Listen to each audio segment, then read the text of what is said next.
이번에 운이 좋아 팬데믹 상황에서도 티베트 라사에 갈 수 있는 기회가 생겼다.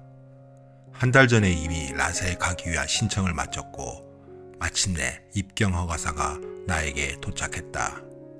팬데믹과 정치적 이슈로 외국인이 라사에 갈 수 있는 것은 쉬운 일이 아니다. 잠시 야루장부강 전망대에 들렀다. 티베트 사람들은 물고기를 먹지 않는다. 티베트 장례 문화 중 하나인 수장과 관련이 있다.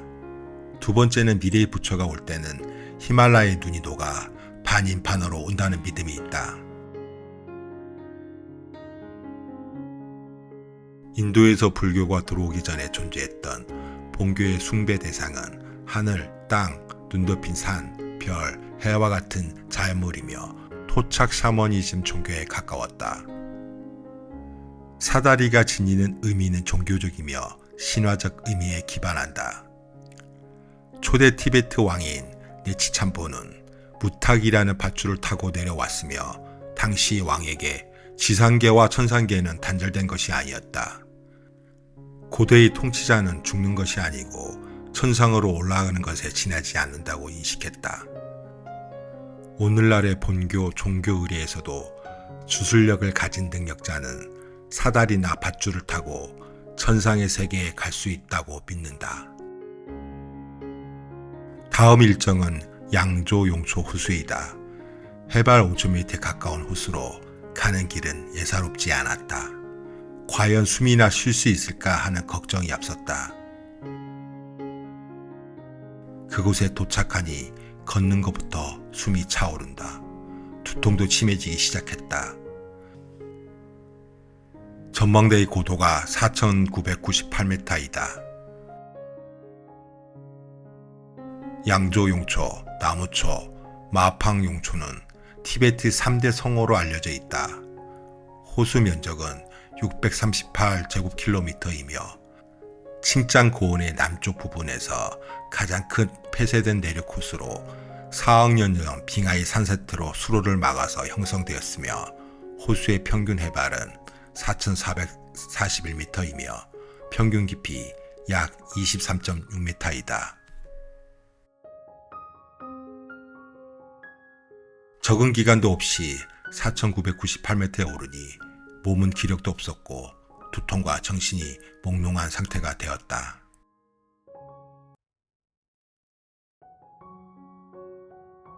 그날 저녁 7세기 티베트 왕조 전성기에 창건된 조캉사원의 앞에 빠쿠어 거리에 들었다. 15세기 이후 조캉사원은 불교 전파의 중심지가 되었고 주변에 승려들의 숙소, 종교학교, 작은 사찰 건물들이 들어섰고 많은 불교도들이 이주하여 조캉사원 주변에 거주하게 되었다. 호텔, 소공예품, 상업시설이 출현했다. 조캉사원의 종교적 이상이 깊어짐에 따라 티베트 불교는 조캉사원을 중심으로 시계 방향으로 코라를 도는 의식이 행해졌는데 이는 조캉사원에 모셔져 있는 석가모니 불을 숭배하는 것을 의미한다.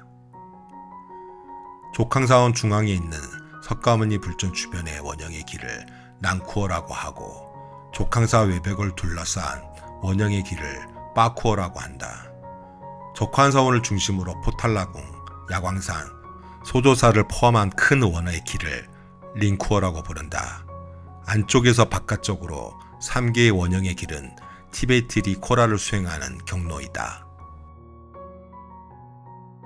빠쿠어 거리는 고대 라사의 모습을 그대로 간직하고 있으며 길은 손으로 닦은 돌로 포장되어 있고 그 옆에는 고풍스러운 티베트 가옥이 있다.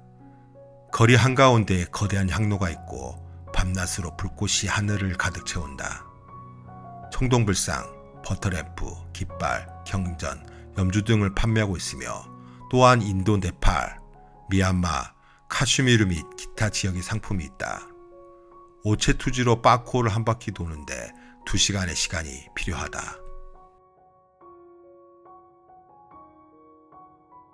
호텔로 돌아가는 길은 자전거 인력거를 탔다. 영화에서나 볼 수 있었던 장면 같다. 거리에 따라 다르긴 하지만 평균적으로 12엔 정도이다. 그 그 다음날 아침 족황사원에 들어갔다. 이곳 라사는 여름철이 여행의 성수기이기 때문에 유명한 곳은 예약을 해야 입장할 수 있다. 입구에 들어서자 수천 수만리를 마다하지 않고 몇 달 혹은 몇 년에 걸쳐 오체투주로 라사에 도착한 순례자들의 종착지가 보인다. 족황사원은 7세기 송첸캄프 왕시대 네팔 공주 브리쿠티가 가져온 석가모니 8세 등신물을 모시기에 창건되었다. 또한 현존하는 건축물로 티베트 최초의 토목 건축물이기도 하다. 많은 개조와 확장을 거쳐 25,000제곱미터 이상의 규모이다. 이곳은 많은 불상과 신도들이 숭배해야 할 성물들을 모시는 사찰일 뿐만 아니라 불교에서 말하는 우주의 이상형인 만다라를 입체적이고 사실적으로 표현한 곳이기도 하다. 족황사원은 티베트어로 조는 불상을 뜻하고 캉은 법당을 뜻하는 말로 불상을 모셔놓은 법당이란 뜻이다. 티베트의 다른 사원과는 달리 남양이 아닌 서양으로 지어진 것은 네팔에서 시집온 송첸캄프의 왕비 브리쿠티 공주를 배려하여 그녀의 고향인 네팔을 향해 지은 것이라 한다.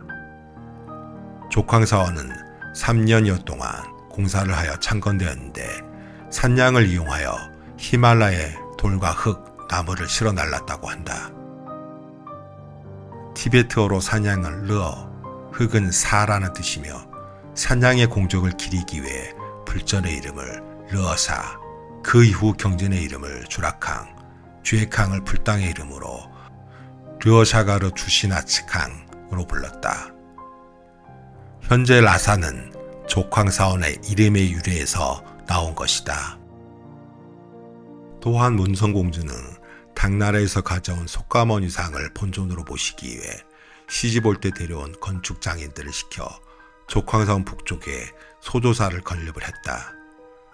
처음에는 브리쿠티 공주가 가져온 불상이 족황사원에 모셔졌으나 나중에 당나라 문성공주가 가지고 온 석가모니 12세 등신 불상을 족황사원의 중앙에 본전에 옮겨 놓았다.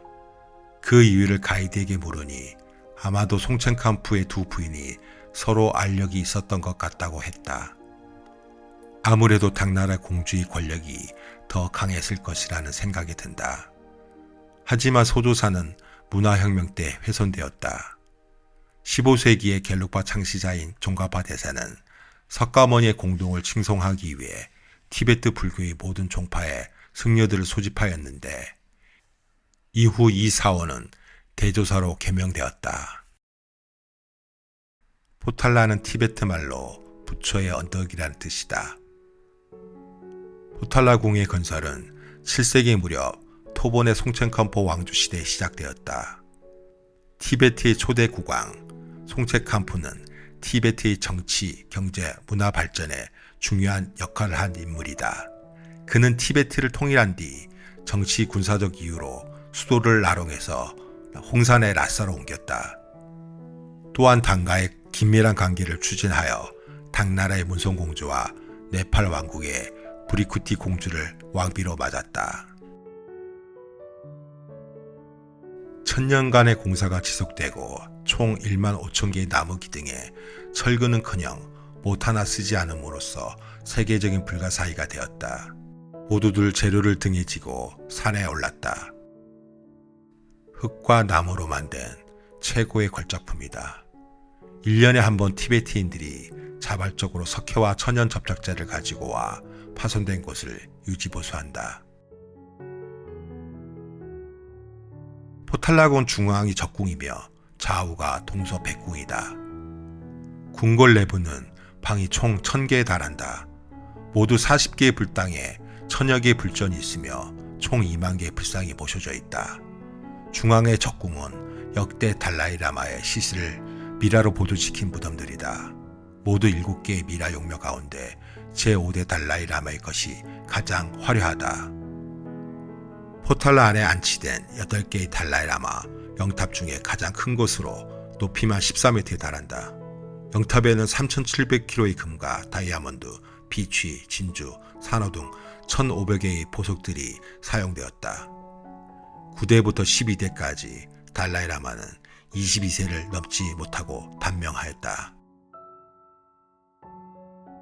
티베트 사회에서 활불은 티베트인들을 하나의 영혼 공동체로 응집시키는 카리스마를 가지고 있다.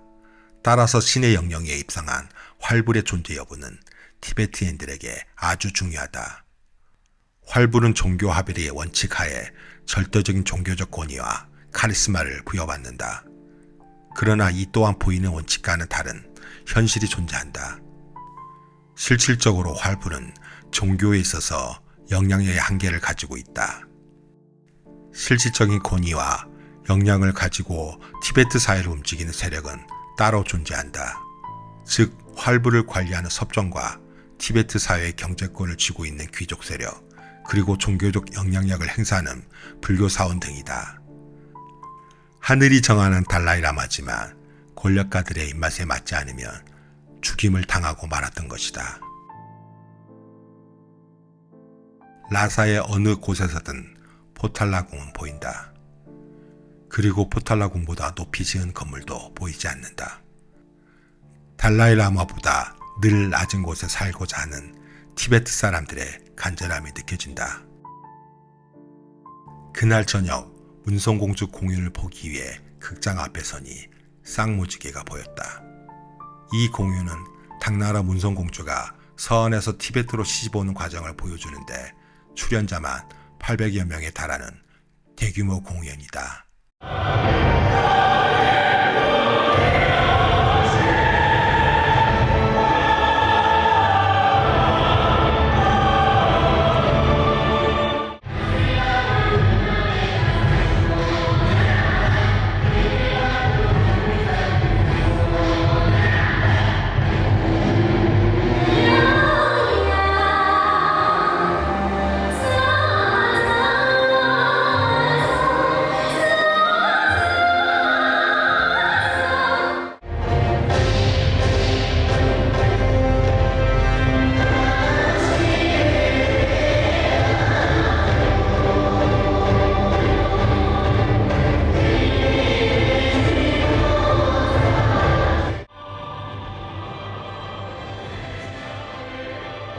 티베트에서 송첸캄포는 티베트 실질적 건국의 아버지이자 역사상 가장 위대한 영웅으로 꼽힌다. 그의 집권 시기에 국도의 확장, 당과의 대등한 외교관계, 산스크리트어를 기반으로 티베트 문자가 만들어졌고 네팔과 중국으로부터 받아들인 불교는 티베트가 하나의 정체성을 형성하는 데 매우 큰 역할을 하였다. 척박한 땅, 하늘과 가까운 그 땅에서 송첸캄포가 꿈꿨던 국가는 킹덤 오브 헤븐이 아니었을까.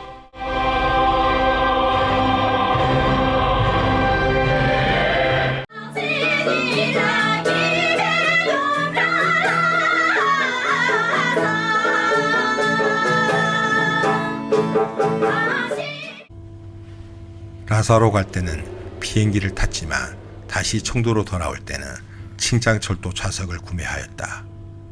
무려 36시간 정도를 타야 하는 여정이다.